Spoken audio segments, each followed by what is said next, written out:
તોડકાંડના મામલામાં મહત્વના સમાચાર આરોપી તરલ ભટ્ટને 7 તારીખ સુધી રિમાન્ડ મંજૂર કરવામાં આવ્યા છે। 4 દિવસના રિમાન્ડ મંજૂર થયા છે।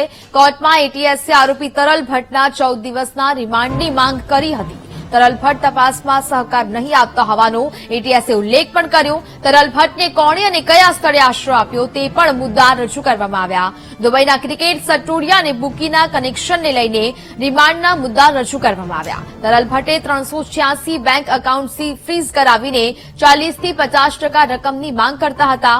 પહેલાથી જ કાવતરું રચી એકાઉન્ટની માહિતી મેળવી હતી। તે અંગે તપાસ એકાઉન્ટની માહિતી તરલ ભટ્ટે પેનડ્રાઈવમાં છુપાવી હોવાથી પણ તપાસ હાથ ધરવામાં આવી છે।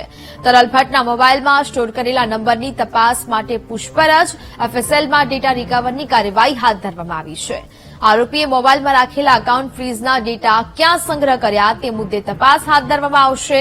386 બેંક એકાઉન્ટની માહિતી વોટ્સએપથી તરલ ભટ્ટ મોકલી તે મુદ્દે પણ તપાસ હાથ ધરવામાં આવશે। આરોપી પાસેથી એક ફોન કબજે કરવામાં આવ્યો છે અને 3 મોબાઈલની તપાસ હજી ચાલુ છે।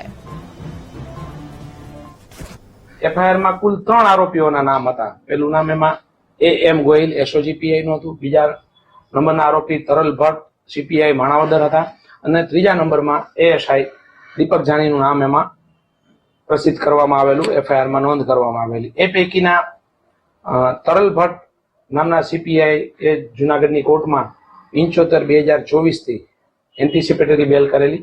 જે એન્ટિસિપેટરી બેલ ન્યાયિક વિચારાધીન હતી, જેની તારીખ મુદત તારીખ એટીએસે માગી હતી, એટલે 6 તારીખ એમાં આપવામાં આવી હતી, 6 ફેબ્રુઆરી। પણ પછી તેને પકડી લેવામાં આવેલા, એટલે આજ રોજ એને 14 દિવસના રિમાન્ડ માટે ગુજરાત એટીએસે જુનાગઢની કોર્ટમાં કુલ 13 મુદ્દાઓના આધારે એને રજૂ કરેલા। જે 13 મુદ્દાઓ કોર્ટે કન્સિડર કરી અને તારીખ 7/2/2024 બપોરના 4 વાગ્યા સુધીના એના રિમાન્ડ ગ્રાન્ટ કર્યા છે।